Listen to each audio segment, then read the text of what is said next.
TV.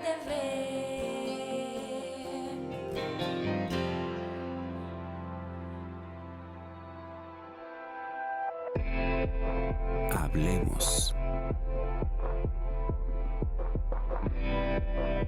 Voces especializadas en ciencias sociales y humanidades. Historia, antropología, literatura, estudios políticos e internacionales, agua y sociedad. Divulguemos la ciencia. Hablemos. ¿Qué tal? ¿Cómo están? Bienvenidos a este espacio desde el Colegio de San Luis. Soy Lidia Huache y nos da mucho gusto que nos esté acompañando. El día de hoy vamos a platicar con la doctora Claudia Rocha. Ella ha seguido haciendo trabajo de campo en medio de toda esta contingencia que, como ustedes saben, bueno, pues hemos adoptado esta modalidad para seguir grabando los programas de televisión y seguirle acercando información, conocimientos del trabajo que se sigue realizando en el Colegio de San Luis. Ella particularmente tiene un tema que, bueno, pues además es importante, socialmente pertinente y que en esta coyuntura del COVID también nos va a retratar de algún modo lo que está pasando más allá de nuestros centros urbanos, de donde vivimos cotidianamente quienes habitamos en estas ciudades grandes, pequeñas o medianas. Bueno, pues qué está pasando con las comunidades indígenas. Así que justamente sobre esto, sobre los pueblos indígenas y el COVID, vamos a charlar el día de hoy y le doy la bienvenida a nuestra invitada. Doctora Claudia Rocha, gracias por estar con nosotros. ¿Cómo estás? Muchas gracias por la invitación, pues siempre muy contenta de participar contigo y con el público que ve este programa y para fomentar y difundir también los proyectos del Colegio de San Luis. Pues muchas gracias, Claudia, por estar acá con nosotros. Vamos a platicar, en principio me gustaría que nos comentaras por qué tú has seguido trabajando, nos contabas que tienes ya, que has tenido cierto contacto. Recordemos que este asunto de la pandemia aquí en San Luis Potosí particularmente comenzaron los primeros días de la cuarentena en marzo, a mediados de entre el 12 y el 16 de marzo empezaron a tomarse las primeras medidas de distanciamiento social, del confinamiento, del quédate en casa. Nos decías que, bueno, pues tú justamente en marzo comenzaste a platicar con algunos grupos indígenas. ¿Nos puedes un poco platicar, retomar cómo fue, cómo lo hiciste, en dónde, si te tuviste que trasladar o qué mecanismos utilizaste, con qué grupos indígenas particularmente trabajaste durante esta etapa en el mes de marzo? Sí, claro que sí. Mira, Lidia, les cuento que esta ha sido una experiencia muy peculiar, como todo lo que tiene que ver con el contexto en el que nos ha metido la pandemia. Y bueno, yo siempre he trabajado mis proyectos principalmente en la región huasteca. Trabajo tradiciones de origen mesoamericano y cómo se han transformado, digamos, en el periodo contemporáneo del siglo XX al siglo XXI, en el que están sufriendo cambios importantes estas tradiciones. Entonces, cuando inició todo lo de la pandemia, cuando nos dijeron, pues quédate en casa y empezamos a ver que estas situaciones se alargaban, yo lo que hice fue tratar de recuperar a la gente con la que yo ya había trabajado en las comunidades indígenas para tratar de entrevistarlos a distancia y darle continuidad al trabajo que yo ya venía haciendo. Entonces, de lo que me percato es que todo el tiempo se está mencionando el asunto de la pandemia, todo lo que está ocasionando, el encierro, cómo además la gente está transformando de manera drástica sus hábitos, ¿no? Poco a poco. Y yo digo, bueno, ya no puedo retomar estos temas culturales y decidí que iba a recoger algunas narrativas que tuvieran que ver con cómo se está viviendo esta pandemia. Entonces, bueno, decidí hacer preguntas muy básicas, entrevistas libres, digamos, orientadas con tres preguntas que la gente pudiera más o menos atender y poder explicar a través de estas preguntas cómo estaban viviéndolo, cómo estaban enfrentándolo, cuáles eran las estrategias. Entonces, bueno, una de las preguntas fue en algunas ocasiones, ¿en qué momento has vivido tú una situación similar? Si recuerdas, si hay en la memoria esta experiencia previa, y bueno, por supuesto que nadie lo recordaba, Algunos, quiero decir además que entrevisté a gente joven, he entrevistado a gente, vamos, como entre dos generaciones, entre los 20 y los 60.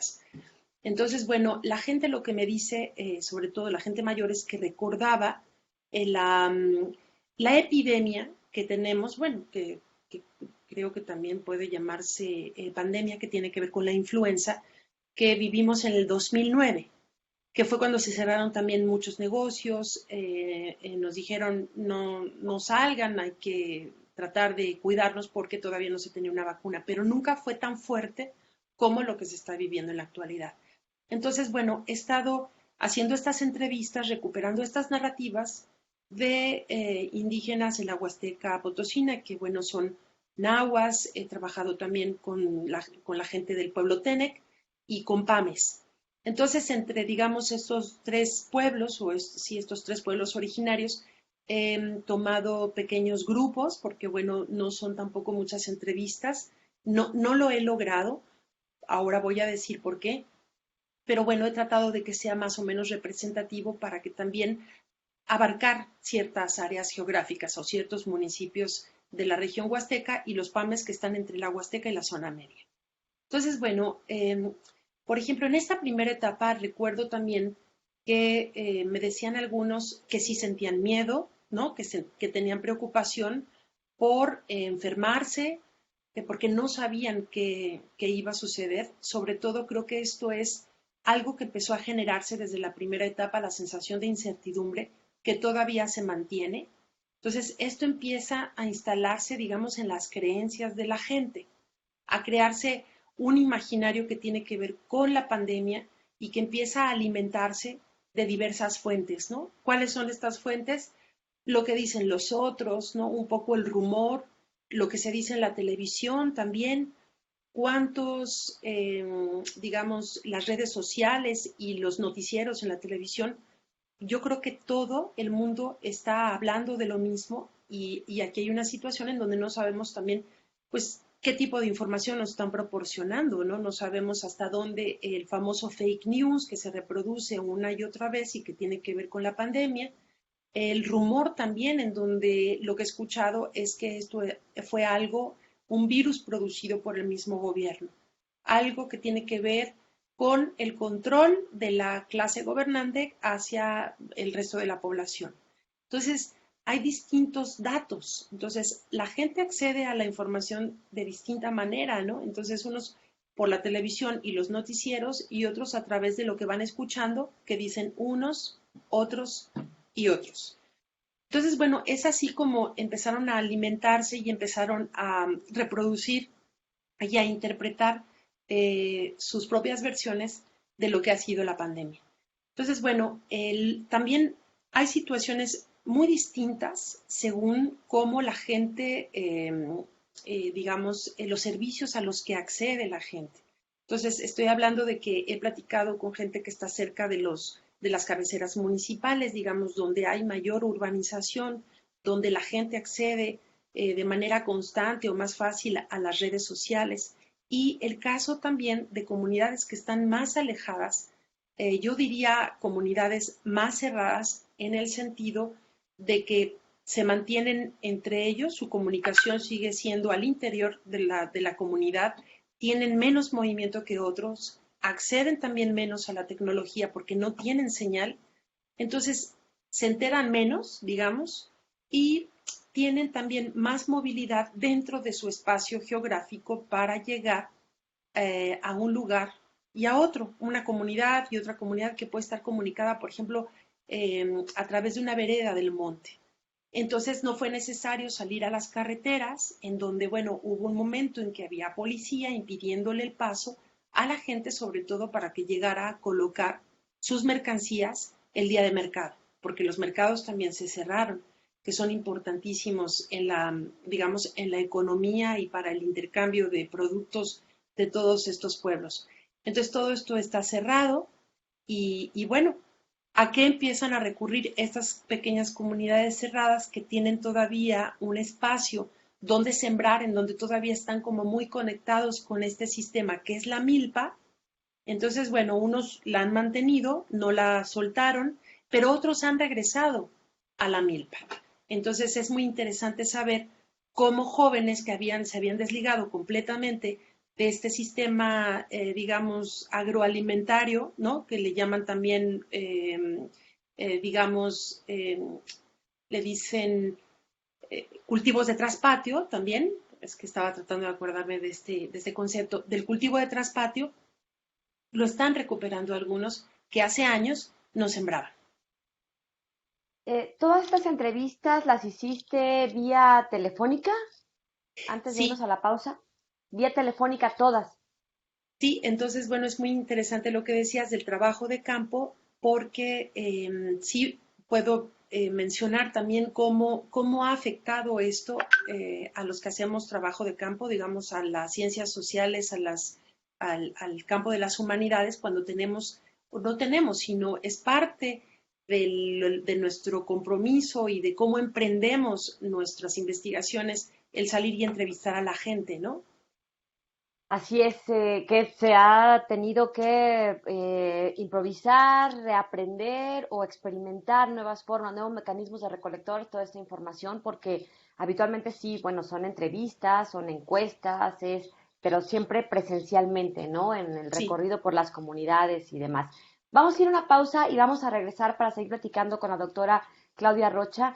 Ella, bueno, tiene ya lo mencionaba, un trabajo de varios años en estas comunidades. Recientemente platicábamos con él, bueno, no tan reciente, pero ya hemos platicado en ocasiones anteriores, por ejemplo, sobre ese tema del chantolo, cómo se ha ido transformando en las últimas décadas y cómo ha ido recibiendo ciertas influencias y se ha ido modificando. Y bueno, pues obviamente una situación de este tipo como la pandemia, por supuesto que también tendrá algunos impactos que quizá algunos se observen en lo inmediato y otros habrá que esperar cierto tiempo, pero bueno, pues de esto justamente seguiremos platicando, cómo se han ido transformando nuestras comunidades indígenas en lo social, en lo económico, en fin, en su día a día, en su vida cotidiana. Regresamos y les recordamos que este programa se estrena los martes a través de la señal de 9 TV y los miércoles al día siguiente ya lo pueden ver en nuestro canal de YouTube de El Colegio de San Luis. Una pausa y regresamos.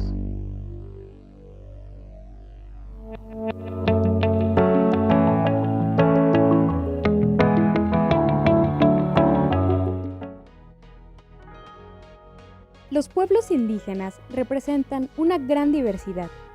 En San Luis Potosí existen 248.196 personas hablantes de alguna lengua indígena. Las lenguas indígenas más habladas en el estado de San Luis Potosí son náhuatl, huasteco o tenec, pame y otomí. 11 de los 58 municipios concentran la mayor parte de la población indígena, de los cuales sobresalen Aquismón, Tanlajas, Ciudad Valles, Huehuetlán, Tancanguitz, San Antonio, Tampamolón y San Vicente Tancuayalap. De acuerdo al INEGI, en el estado existen 180,000 personas indígenas que son económicamente activas, es decir, que trabajan o buscan trabajo, cifra que representa un porcentaje de 40% de la población de 12 años y más. La principal carencia que presenta la población de 3 años y más hablante de lengua indígena es la seguridad social, aunque enfrentan rezagos significativos en materia de salud, educación e ingreso.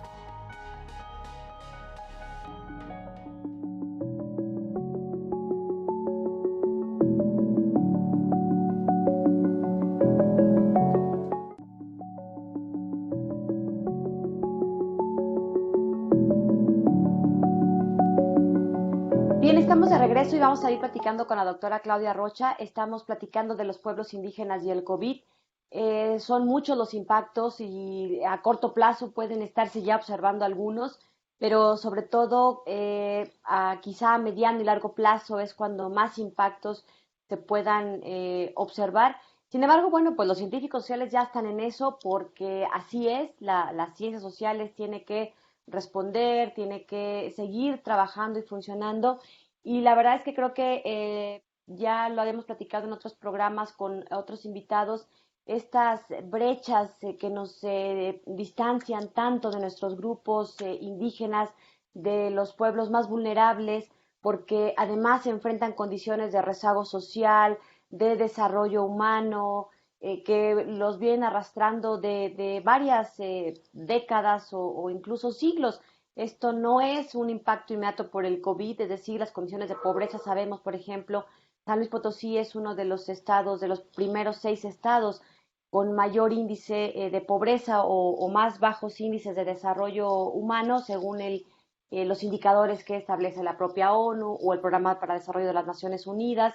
En fin, que, bueno, pues todavía nos queda mucho por conocer. Pero a ver, doctora Claudia Rocha, platicabas antes de irnos al corte, entonces, que estableciste contacto con algunos pobladores de tanto Tenec, Náhuatl y Pame, que son los grupos que están mayoritariamente instalados en San Luis Potosí, que aquí viven, de aquí son, pues, y que ya habías trabajado con ellos y entonces recuperas este contacto a través de entrevistas vía telefónica y empiezan a platicarte un poco de cómo están enfrentando la situación, sus miedos, sus incertidumbres y su pues información, desinformación, porque recurren a varias fuentes. ¿Qué es lo que observas en principio? Nos decías que, bueno, ¿cuáles son algunos de los impactos en la vida social? Pues que recuperan un poco el regreso a la milpa, a los jóvenes, estas nuevas generaciones que estaban un poco alejados o incluso abandonando esas prácticas de autoconsumo y regresan a los cultivos de traspatio. ¿Qué otros impactos a nivel social, digamos, dentro de estos tejidos pudiste observar de acuerdo a estas entrevistas que alcanzaste a realizar? Sí, mira, cuando menciono esto de la recuperación de los cultivos de traspatio, es en el caso de algunos, ¿no? Los que tienen también la oportunidad de poseer una propiedad o un solar, ¿no? Como le llaman, que es el lugar en donde siembran la milpa. Hay unos que lo han mantenido, no lo han perdido a lo largo del tiempo y ha sido fundamental en estos momentos para sobrevivir y sobre todo también porque ha sido un año con lluvias. Entonces han podido cultivar en buen momento y han podido sembrar, o sea, perdón, sembrar y han podido cosechar, ¿no?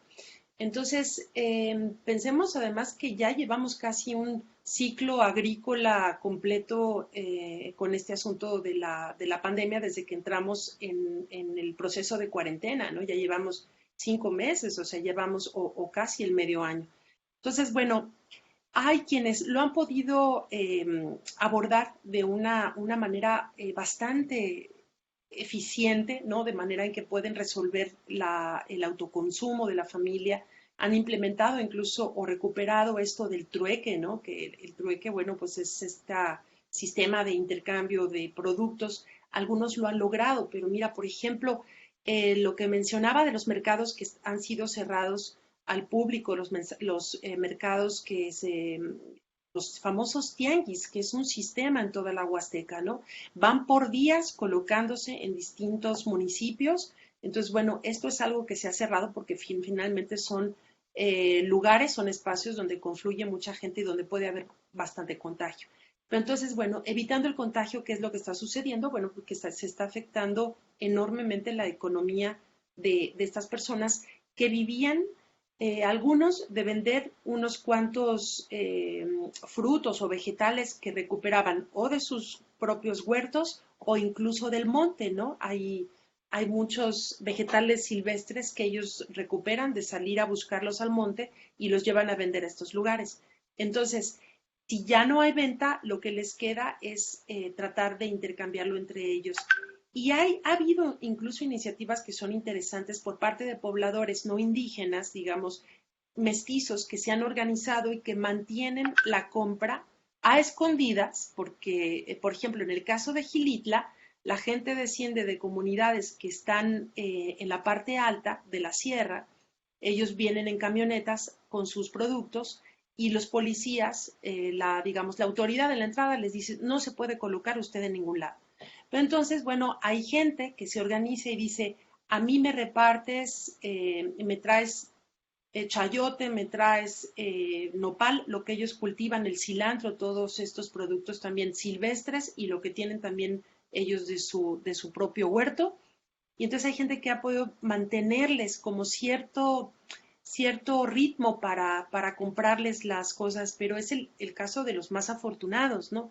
Que yo platicaba con gente que está en esta, digamos, en esta dinámica de comprarles para que no se regresen ellos con las manos vacías de dinero, pero sí con las manos llenas de sus propios productos que no vendieron, es cómo empezamos nosotros como sociedad a implementar acciones que ayuden, que impacten de manera directa a los bolsillos de estas familias, ¿no? Sin que la policía o la autoridad municipal tenga que regresarlos a sus lugares. Hay, por ejemplo, un proyecto que se llama Canastas Solidarias. Es bastante conocido, ya algo difundido desde hace tiempo, antes del COVID. Y este proyecto de las canastas solidarias es un grupo, ¿no? de personas que se interesaron en mover este tipo de productos de pequeños agricultores. Entonces lo que ellos hacen es que lo acopian todo en un lugar, es Matlapa específicamente el municipio, y ellos se encargan a través de Face hacer listas con gente de la ciudad, de la capital, que arman su canasta, así se llama, con productos de estas personas. Son un grupo de agricultores que llevan a este centro de acopio y reciben cada quincena, o al menos recibían cada quincena, una cantidad por la compra de los productos que ellos llevaban al centro de acopio. Entonces, estás ayudando a 15, a 20, a 30 familias y cada vez es más grande el grupo que en la ciudad compra estas canastas solidarias. Con la pandemia se interrumpe la venta de canastas solidarias, pero entonces la gente la reactiva, los mismos compradores dicen, a ver, no pueden llegar a la ciudad porque, o no pueden hacer llegar a los productores a este centro de acopio por todas las reglamentaciones que hay y los retenes sanitarios y todo. Pero tiene que haber una manera de no mover tanto a la gente como llegar a sus lugares, recoger los productos y estos muchachos reactivaron toda la venta y siguieron trayéndola y lo que hacían es que lo entregaban casa por casa, porque aquí llegaban a un lugar y decían ya llegamos y entonces todos los que participábamos en este proyecto nos juntábamos para ir a recoger los productos que habíamos encargado. Entonces decidieron entregarlo casa por casa y ya no se perdió desde que lograron reactivarlo y esta entrega de casa por casa ya no se perdió, se ha mantenido el proyecto. Y así hay otros que llama mucho la atención, como no sé, con todo y la pandemia, hay unos que no solamente no se extinguieron, sino que se reactivaron y crecieron, no, se mantuvieron y crecieron y venden todavía más productos entregando de casa en casa. Pero es gente que está ayudando a pequeños productores. Entonces, Pero de algún modo es a muy, muy poquita escala, ¿no? En realidad decías 20 o 30 familias, es un claro, esfuerzo de sociedad civil en el que exactamente. intervienen gobiernos locales. No, exactamente. Son acciones emprendidas desde la sociedad civil. Entonces, esto es lo que a mí me toca ver, te digo, en esta búsqueda de tratar de recuperar a la gente con la que yo trabajaba, que bueno, les decimos informantes, que son conocidos míos desde hace mucho tiempo y algunos no logro localizarlos. ¿Por qué? Porque están en comunidades en donde no hay señal de internet. Pero a los que logro comunicar con los que me logro comunicar son aquellos que eventualmente se mueven a las cabeceras municipales o que viven cerca, en una comunidad donde ya hay una antena cerca, donde pueden tener señal un poco más fácilmente. Entonces, Eh, sí, Perdón, te iba a preguntar sobre, bueno, estando en este tema de los impactos sociales, la gente que decía se ha quedado en su comunidad, que no tiene acceso a internet, que difícilmente tiene acceso a lo mejor a un celular, obviamente, eh, ¿cómo le están haciendo con la educación de sus hijos? Porque tuvimos que cerrar el ciclo escolar anterior y estamos muy próximos a iniciar uno nuevo. ¿Cómo le hacen estas madres de familia indígenas que a veces pues no hablan buen español porque sí. todavía mantienen, son hablantes de lengua indígena? o difícilmente cursaron algunos años de educación básica. ¿Cómo le están haciendo? ¿A qué se están enfrentando? Porque también socialmente en la educación hay muchos impactos tristes, lamentables en materia educativa. Sí. Em, sí, ahí hay otro asunto. Entonces, bueno, hay muchos asuntos. Y además, ¿cómo, cómo ha ido avanzando o cómo se ha ido recrudeciendo la crisis que expuso el COVID? El COVID efectivamente nos metió en una crisis, pero ya estábamos en una crisis, o sea, ya sabíamos que hay una alta marginación en cuanto a las comunidades indígenas del Estado. Entonces, ¿qué es lo que sucede con una pandemia como esta? Bueno, pues que se visibiliza más aún la inequidad y la desigualdad en muchos terrenos, digamos, de la vida social y la vida cultural de todos los que estamos en este país, ¿no? Porque no es un problema nada más de las comunidades indígenas de México. Entonces, bueno, yo hablaba de la primera etapa, que fueron las primeras entrevistas, en donde, bueno, pues todavía se jugaba con un poco con este asunto de, y si lo inventó el gobierno, desde el gobierno federal hasta el gobierno estatal o cualquier tipo de gobierno, se lo inventa para engañar a la gente, ¿no? Bueno, entonces aquí lo que notas es que también hay una falta de credibilidad muy fuerte todavía hacia las instituciones, ¿no? Y la va a seguir habiendo, yo creo. Entonces, porque, ¿a qué voy con esto? En algunos casos se les han comprometido o les han asegurado por parte de las instancias municipales, por ejemplo, que les van a entregar despensas. Y estas despensas en algunos casos no han llegado. Se les ha prometido también en algunos municipios apoyos económicos. Tampoco han llegado los apoyos económicos. Entonces, bueno, ¿qué es lo que sucede? Que se está dejando a la gente también un poco a su suerte. Y a su suerte en términos de atención, de lo inmediato, de lo que es la alimentación, y también en cuanto a cómo cubres tú esta parte de los servicios de salud para toda la gente que está en estos pequeños poblados, ¿no? Entonces se tienen que desplazar a las cabeceras municipales, que son los que tienen un poco más de recursos o de infraestructura, y en casos graves, pues ya los remiten a la ciudad de Valles y de Valles acá al estado. Lo que quiero decir con esto es que también, retomando ahorita lo que me preguntabas sobre cómo le están haciendo las familias, sobre todo las mujeres, que son las que siempre están al frente, regularmente están al frente del hogar, en términos económicos incluso, son las que en muchos casos mantienen los hogares y además son las que cuidan de la familia. Entonces, bueno, si ya de por sí cuidaban de la familia, pero ahora en algunos casos se están viendo impedidas de salir a trabajar. ¿Cuáles eran los trabajos de estas mujeres? Eran trabajos como empleadas domésticas o eran trabajos en puestos de mercado o en algún local de las cabeceras municipales. Entonces, las mamás, como aquí en la ciudad, se están quedando al frente de la educación también de los hijos, pero bueno, pues ellas sin plataformas para poder conectar a los hijos a través de una plataforma o de una red.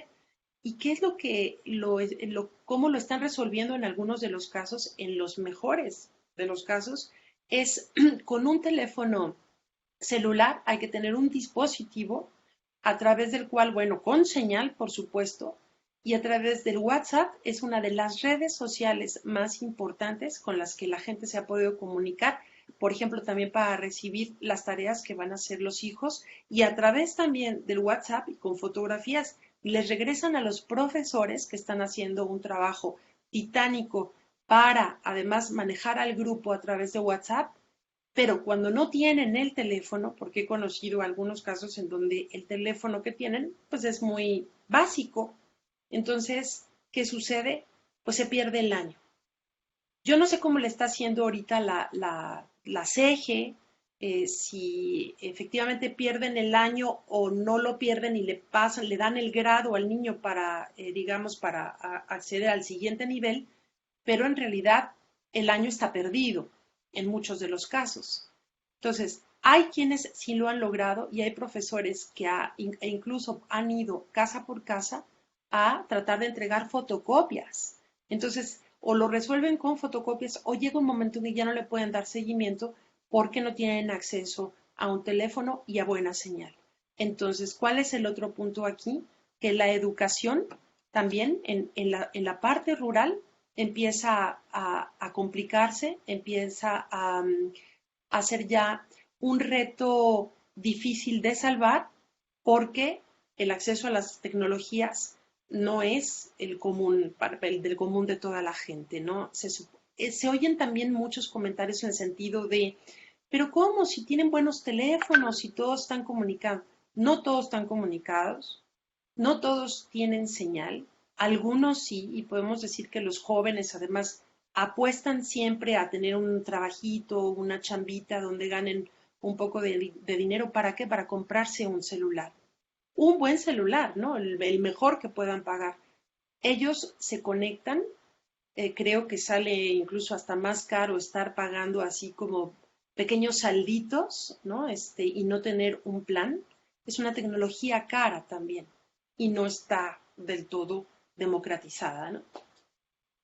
Vamos a ir a una pausa y regresamos a platicar con la doctora Claudia Rocha. ¿Qué más ha encontrado en esta etapa siguiente que realizó también de entrevistas? ¿En donde más ha indagado? ¿Qué otros hallazgos ha tenido en medio de este tema que estamos hoy charlando con ella de pueblos indígenas y COVID? Regresamos después de esta pausa.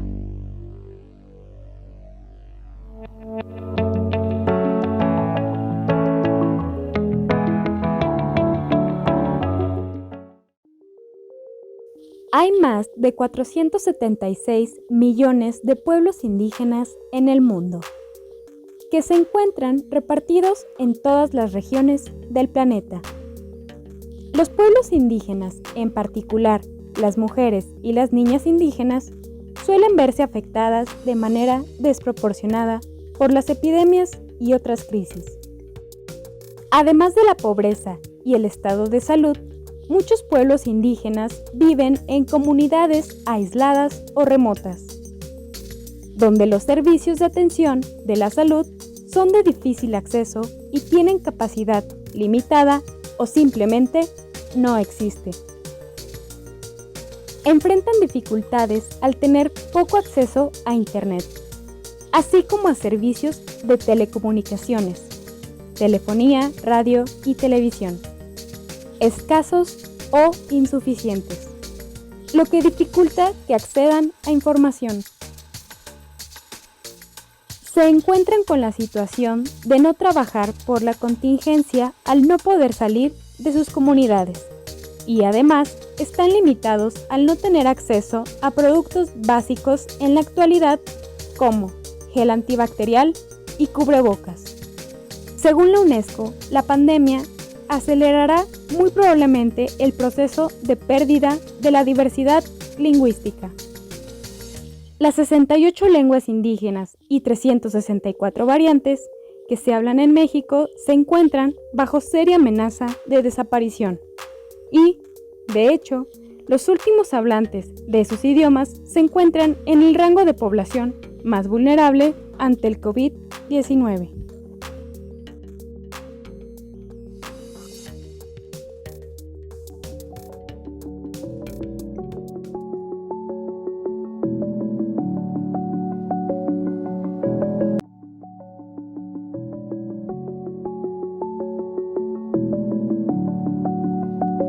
Bien, estamos de regreso y seguimos platicando con Claudia Rocha. Ella es investigadora aquí en el Colegio de San Luis y estamos platicando sobre pueblos indígenas y el COVID. Ya nos comentaba algunos de los hallazgos que ha detectado en estas entrevistas que ha realizado y qué otras cosas en estas zonas rurales en donde, bueno, la dificultad de acceso a las tecnologías, a celulares, e incluso a veces, a lo básico, ¿no? Que tiene que ver con salud y con educación. ¿Qué otros impactos o qué otros hallazgos has detectado en estas entrevistas que tuviste Sí, oportunidad de realizar? mayormente he entrevistado a mujeres que, como ya mencionaba, son mujeres que están al frente de la casa, ¿no? En términos económicos. Y mira, por ejemplo, entrevisté a una mujer Tenec que vive en una comunidad cerca de Ciudad Valles, está a media hora más o menos comunicada. Entonces, a ella la entrevisté antes de la llamada nueva normalidad, bueno, es cuando antes de la nueva normalidad, ¿qué pasaba? Todos estamos confinados, pero hay gente que nunca dejó de trabajar. ¿Por qué no pueden dejar de trabajar? O sea, lo que perciben, lo poco, 50 pesos, 100 pesos o más en el mejor de los casos, pues es muy necesario para resolver el día a día, que eso es lo que no estamos contemplando. ¿Cómo le hace esta gente? ¿Cómo queda atrapada además con la imposibilidad de no puedes salir a trabajar aunque quieras, aunque te urge y aunque lo necesites? Bueno, esta mujer, bueno, tiene una hija, hay familias que son más grandes, ella solamente tiene una niña, bueno, una joven, y se encontró con la situación de que primero trabajaba también en Ciudad Valles en el servicio doméstico, después vendía verduras en el mercado municipal, la contrataban eventualmente para hacer algunos servicios en los locales al interior del mercado y ahora con la nueva normalidad, ella sigue trabajando, no dejó de hacerlo, pero entonces regresamos a semáforo rojo hace un par de semanas. Entonces le dicen, ya no puedes regresar a trabajar. Se corta así de cuajo su ganancia, su entrada. Entonces, ¿cómo lo resuelven? Entonces, lo resuelven de una manera en la que podemos decir, bueno, de la caridad de los demás. La caridad suena a pobrecita, te ayudo con lo que tengo o con lo que me sobra. Creo que también hemos logrado en algunos casos, o sea, lo que yo alcanzo a ver es mucha solidaridad por parte de las familias. O sea, como que también hay problemas serios y hay muchas tensiones. También ha habido casos muy interesantes en los que la solidaridad de la gente, ajena a la, digamos que no es de la familia, y gente cercana también, empieza a facilitar despensas chiquitas, ¿no? Que es el caso de esta persona que te estoy platicando, que además me dice, bueno, a mí me urge el trabajo, pero ¿qué es lo que puedo hacer si no me permiten salir a trabajar? ¿Quiénes sí la pueden recibir a lo mejor en una casa, ¿no? Un trabajo en donde ella no esté expuesta, donde no se acerque un policía a decirle qué pasa, por qué no traes el cubrebocas, ¿no? Porque además este pequeño kit que todos conseguimos de manera muy fácil, que se llama gel antibacterial y cubrebocas, hay gente que no lo puede comprar tan fácilmente, con frecuencia, ¿no? Entonces, bueno, ella traía un cubrebocas ya bastante usado, no había podido comprar uno nuevo, se queda sin empleo y le dicen, vente a Ciudad Valles a ver si podemos contactarte un trabajo nuevamente en el servicio doméstico.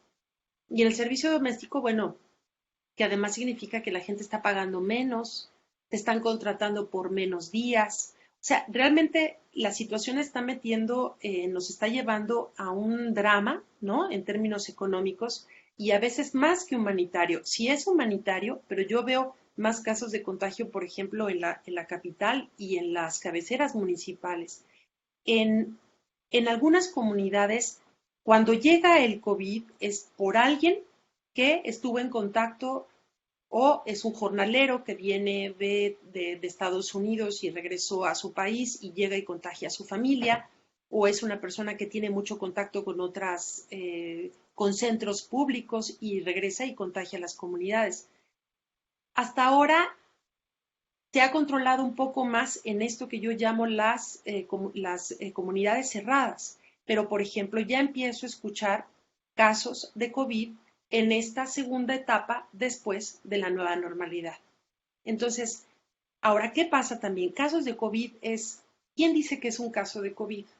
Si sabemos que las pruebas para detectar la infección están tan limitadas, ¿cómo van a llegar estas pruebas a los hospitales de las ciudades pequeñas o de municipios más pequeños, después de Ciudad Valles, que es la segunda ciudad más grande, digamos, en el estado?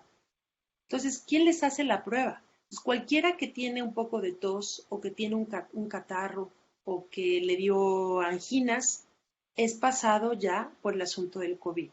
Entonces, ¿qué pasa también? Le estamos empezando a tener mucho miedo al otro. El otro se está volviendo un enemigo. Cualquiera que tosa, no lo estoy viendo como ven, te ayudo a ver a dónde te puedo llevar para que te revisen. Ya olvídate de que te hagan la prueba del COVID. Es cara y no la hay, no circula por todos lados. Entonces, cualquiera se vuelve una suerte de apestado, ¿no? Que esto viene de la época de las pestes, así se le decía, un apestado, alguien a quien se rechaza socialmente. Entonces, el impacto también en los sentimientos, en la parte emocional de la gente es muy fuerte, el estrés también de la incertidumbre, y esto, ¿quién lo maneja? ¿No? Nosotros podemos acceder a través de las redes, a veces a grupos de autoayuda, ahorita hay mucha gente, ¿no? Que está promoviendo clases de esto, sesiones del otro, incluso gratuitas para aprender a relajarnos y a manejar un poco mejor esta situación. Y a ellos quien les ayuda, ¿no? A estas comunidades marginadas. ¿Qué te decían en estas respuestas frente a estas situaciones de contagios? Bueno, además de estas que mencionas de cómo llegaban a contagiarse, sí te mencionan que hubo más aislamiento, más rechazo, que en lo social así les pegó en el tejido, digamos, al que estaban acostumbrados a la convivencia cotidiana, sí cambiaron sus prácticas. Me lo dicen al menos, me dicen que tienen mucho miedo y que dicen que ya hay un contaminado por ahí, un contagiado. No me dicen que no se acercan al que está contagiado, ¿no? Te digo, si dentro de todo esto también hemos podido despertar un poco la solidaridad en la gente, también hay mucha mezquindad para tratar de enfrentar la situación, ¿no? Entonces, bueno, te digo, en estas comunidades pequeñas todavía no veo tantos casos, o sea, supe de gente con la que yo tengo bastante contacto. Ahora quiero decir cómo me enteré de un contagio de COVID, que bueno, después ya supimos que no fue COVID. Una de estas mujeres, que es originaria de una comunidad Tenec, vive en Nigeria. Ella es religiosa y trabaja en Nigeria con una tribu que se llama Igbo, que es una de tantas tribus en Nigeria. Y yo tengo contacto con ella desde hace muchos años, la he entrevistado en ciertos momentos, le hice una entrevista también a propósito de estas narrativas respecto de la pandemia, en la que habla ampliamente del dolor, ¿no? Del dolor que sienten. Ella me explicaba incluso de la pérdida, ¿no? Por el otro, y no solamente de esta pandemia, porque la pandemia, bueno, pues a todos nos ha puesto de rodillas, digamos, pero ellos viven epidemias año con año en la temporada de lluvias. Entonces, luchan, además del COVID, están luchando siempre con la malaria. Entonces, se les junta la malaria con el COVID, pero bueno, a lo que voy es que a través de ella, yo me entero que su hermana está contagiada en una comunidad Tenec de San Luis Potosí. Entonces, mira lo que son las redes, ¿no? Entonces, ¿cómo me llega la información y me dicen que, pero no tenemos certeza? Logro yo comunicarme con la familia finalmente y me dicen, es que nos dio tos, es que tuvimos temperatura. ¿Y qué hicieron? A la que vieron más grave, la aislaron en un hospital en la ciudad de Axtla. No le permitieron ver a su familia durante 5 días porque no sabían si tenía COVID. Al final no fue COVID, fue dengue. Entonces, te digo, entre las pandemias propias con las que lidiamos todo el tiempo, ya no alcanzamos a hacer la diferencia de qué es una cosa y qué es la otra, ¿no? Entonces, hay tanta desinformación y tanta falta de recursos humanos y materiales para poder entender un poquito más de qué va la cosa, ¿no? Bueno, pues la verdad es que no la han tenido fácil, como podemos ver a través de estos testimonios que ha recogido la doctora Claudia Rocha. Problemas en la educación, problemas en la salud. En la educación, bueno, pues el acceso, la conectividad, la paralización de algún modo, porque bueno, pues las mamás son jefas de familia, sustento económico, pero pues no son maestras, ¿no? Y difícilmente quizá ellas puedan ser, en el mejor de los casos, analfabetas funcionales, es decir, que saben leer y escribir, pero que no tienen otras herramientas u otras habilidades. En la salud, bueno, pues porque se tienen que quedar en sus comunidades y si bien en la zona rural ha habido menos contagios, pues también es difícil porque en un momento de emergencia o de urgencia, pues el traslado a los centros poblacionales con más acceso, pues también está complicado, se les ha dificultado. Y en lo económico, bueno, pues esta pérdida de sus fuentes de ingreso ha tenido que recurrir a estos trueques. Vamos a ir a una pausa y nos va a platicar cuando regresemos la doctora Claudia Rocha sobre estos contrastes o estas diferencias que podemos encontrar entre lo que ha pasado ya en la zona rural, que nos ha adelantado un poco, y lo que ha pasado en las zonas urbanas, porque también entrevistó a otros grupos que están viviendo en zonas urbanas y de manera muy particular también las condiciones de esta pandemia. Regresamos para seguir platicando. Les recuerdo que nuestras vías de comunicaciones a través de redes sociales, particularmente le dejamos el Facebook, estará apareciendo a lo largo del programa para que, bueno, pues pueda contactarnos ahí cualquier mensaje, sugerencia, estamos a sus órdenes. Regresamos después de esta breve pausa.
Bien, estamos de regreso y vamos a concluir esta charla con la doctora Claudia Rocha, quien nos está platicando sobre lo que está ocurriendo, lo que se ha ido detectando en estas comunidades indígenas en San Luis Potosí. Tuvo la oportunidad de contactar a alguno de sus informantes que desde hace varios años establecieron contacto para hacer trabajo de campo justamente en estas comunidades indígenas en zona media y huasteca, que es donde principalmente habitan pueblos Tenec, Náhuatl y Pame.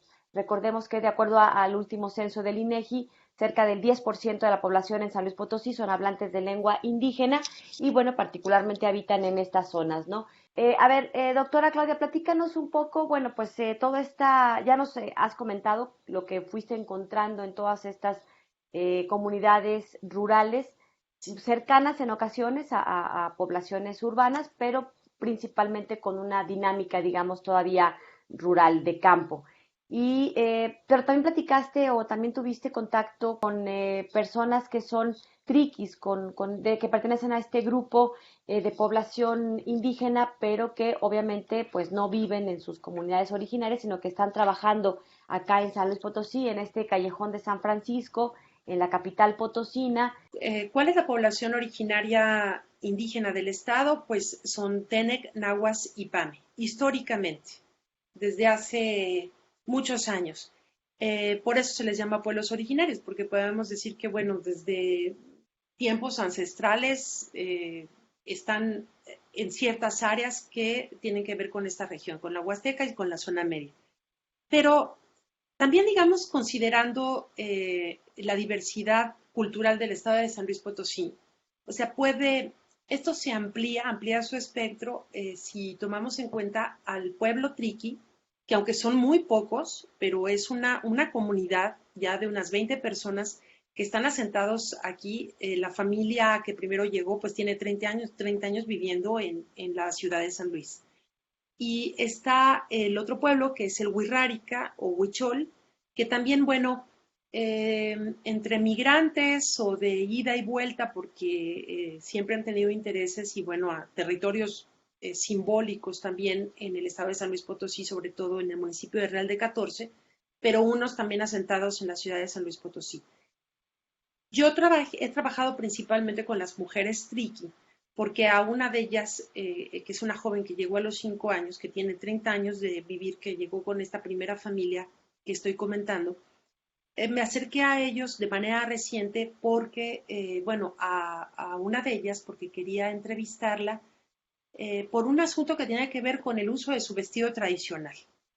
Entonces, antes de que empezara el asunto de la dichosa cuarentena, antes de marzo, yo había quedado con ella varias veces en entrevistarnos, en encontrarnos en el centro histórico y sentarnos enfrente del puesto que tienen en el callejón de San Francisco para poder hacer la entrevista. Entonces, una y otra vez la entrevista no se pudo llevar a cabo hasta que entró de lleno la pandemia. Y bueno, a ellos el municipio tuvo que decirles que tenían que retirarse del callejón a todos los vendedores, a los de pueblos originarios de otros lugares y a los que son artesanos también que se mueven mucho en el estado y en el país y que hacen otras artesanías. Todos les dijeron se tienen que retirar, no pueden colocarse, quién sabe hasta cuándo.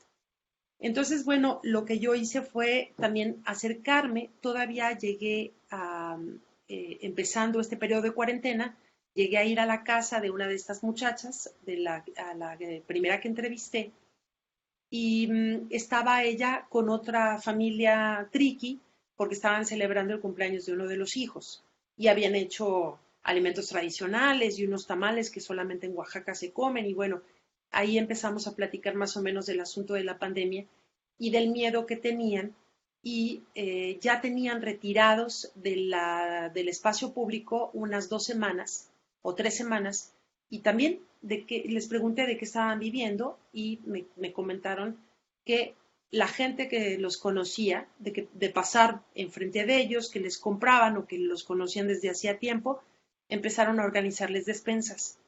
Entonces habían otras tantas familias que se organizaban, una para ir al mercado y comprar papas para todas y después se les llevaba a la casa de una de ellas donde desde ahí se repartía a las otras familias. Ese tipo de apoyos solidarios es como se han mantenido algunos de ellos. Ahora, ¿qué pasa con las familias, esta familia triqui que vive en la ciudad de San Luis Potosí? Que también tienen pues acceso a todos estos servicios que permite un centro urbano como es la capital. Y como la expareja de esta mujer que yo entrevisté vive en Estados Unidos y envía dinero, afortunadamente, para mantener a sus 3 hijos, entonces, bueno, mensualmente está enviando cierta cantidad que les ha permitido a los hijos comprarse un teléfono celular y una computadora para mantener las clases en línea. No están en escuelas particulares, están en escuelas públicas y decir en línea, bueno, unos no tienen las plataformas, pero al menos sí se mantuvieron conectados a través de estos dispositivos móviles que son unos celulares que, digamos, más o menos equipados que les permitieron a ellos terminar mejor la escuela. La familia de Tere, me decía ella que sí había sido una gran oportunidad para la familia cuando emigró de Oaxaca. Ellos vienen de un pueblo que se llama Rastrojo, que colinda con Guerrero, y bueno, llegan aquí buscando una mejor oportunidad laboral, y la tuvieron. Desde que llegaron, se colocaron en el callejón o cerca del callejón tratando de vender, tuvieron muchos problemas con las autoridades hasta que se llegó a una negociación y ya son, digamos, parte del atractivo del callejón. Entonces, les ha ido mucho mejor que como estaban en el pueblo cuando la familia, los padres de ella, vivían allá y no tenían mucha oportunidad. Entonces, ella, recordemos que hay un periodo en el que esta nueva normalidad reactivan el mercado, ¿no? Regresan ellos a sus puestos, pero hay muy poca gente. Y después vuelven a cerrar porque entramos a semáforo rojo y entonces lo que hace ella es ir a su pueblo, se regresa a Oaxaca de vacaciones donde yo también la pude contactar a través de una entrevista telefónica, pude hablar con una de sus primas que vive allá y me contaron cuál era la situación del COVID y también cómo estaban perdiendo el año escolar los niños en Oaxaca porque no se podían conectar a estos celulares. Pero en el caso de los hijos de esta chica Triki que vive aquí, sí la libraron mejor porque tenían acceso a la tecnología, así como tu casa, mi casa, donde más o menos nos conectamos. Ellos pagan internet, tienen un buen servicio y todos los hijos tienen el teléfono que compran las remesas que envía el padre desde California, ¿no? Entonces, estos son los contrastes, ¿no? Por un lado, o sea, de la gente, qué tan cerca está alguien de morirse de hambre, ¿no? Al quedarse sin empleo, pero en la medida que también va pasando el tiempo y no recuperas tus posibilidades económicas ni laborales ni de ningún tipo. Entonces, no sabemos frente a qué situación vamos a estar en 2 meses más, en la medida que esto se vaya prolongando, ¿no? Porque no tiene para cuándo terminar. Tú hiciste una primera etapa de entrevistas en marzo y ¿has hecho otras etapas? ¿En qué La momentos? semana pasada hice 2 entrevistas. Es decir, hacia eh, a principios de agosto. a principios de agosto y la situación empieza a ser diferente. Es lo que comentaba de estos posibles casos de COVID que no lo fueron, todavía no están contaminados en la Huasteca Potosina, las mujeres que se han quedado sin el empleo nuevamente porque ya no pueden ni ir a trabajar haciendo el servicio doméstico en alguna casa. Y esto que te estoy contando de las muchachas, de las mujeres y las familias Triqui, el Callejón de San Francisco, que no han podido regresar porque además tuvieron oportunidad de instalarse en esta nueva normalidad, pero no hay gente, no hay turismo, que ese es otro de los terribles problemas que tenemos en el estado, que era un estado que había sido catapultado como una región turística, sobre todo, bueno, la región huasteca, ¿no? Y bueno, todo esto está desactivado, ¿no? La doctora Claudia Rocha colabora, bueno, en varios proyectos. Estas entrevistas, estos testimonios de COVID, particularmente los vas a incorporar a un proyecto. ¿Nos platicas un poco sobre eso? ¿Dónde los podríamos Sí, después buscar? sí, ya estoy participando de lleno desde que inicié las entrevistas en el proyecto San Luis Potosí Segundos al Alba que coordina el doctor Tomás Calvillo. Y este proyecto tiene, entre otras cosas, esta sección del COVID la que estamos participando Montserrat Gómez. Ella tiene un proyecto completamente diferente desde la ciudad y que tiene que ver con el ámbito automotriz. Y está también Alexandro Roque, ¿no? Con temas más culturales, y estoy yo desde las comunidades indígenas, entre otras cosas muy ricas, ¿no? Es un proyecto muy amplio. Y esto está inserto dentro de la página del colegio. Hay un sitio que se llama Segundos al Alba. Entonces ahí se puede buscar esta información y próximamente ya van a estar subidas en esta área que se llama COVID todas estas entrevistas que he realizado y que me ha regresado la gente a través de mensajes de voz por medio de WhatsApp. Y tengo algunas fotografías, tengo incluso un par de videos que se han tomado las mismas personas a las que he entrevistado. Uno de ellos está en Pame, ¿no? Es un joven Pame que está diciendo en su lengua, quédense en casa, eh, cuiden, guarden la sana distancia en la primera etapa. Más o menos esto es lo que yo estoy presentando en términos de estas narrativas que tienen que ver con la pandemia.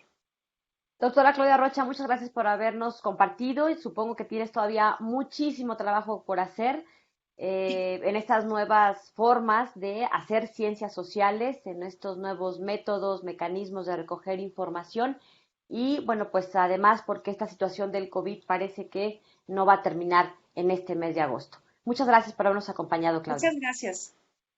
Bueno, pues Hasta nosotros nos luego. vamos. Gracias por habernos acompañado en este programa del día de hoy. Recuerde, el Colegio de San Luis continúa trabajando a distancia y nuestras vías de comunicación se mantienen. Les recuerdo pues que nos escuchamos el próximo martes Este programa se puede ver martes y jueves a través de la señal de 9TV y los miércoles está publicado ya en nuestro canal de YouTube. Gracias, soy Lidia Huache, pásela bien, hasta la próxima.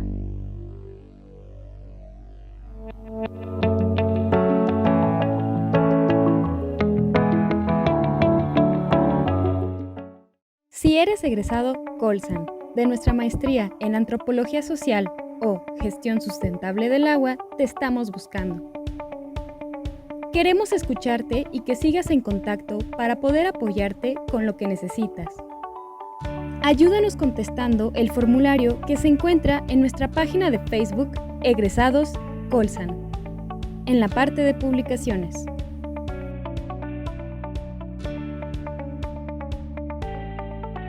Hoy por el Colsan, siempre por ti.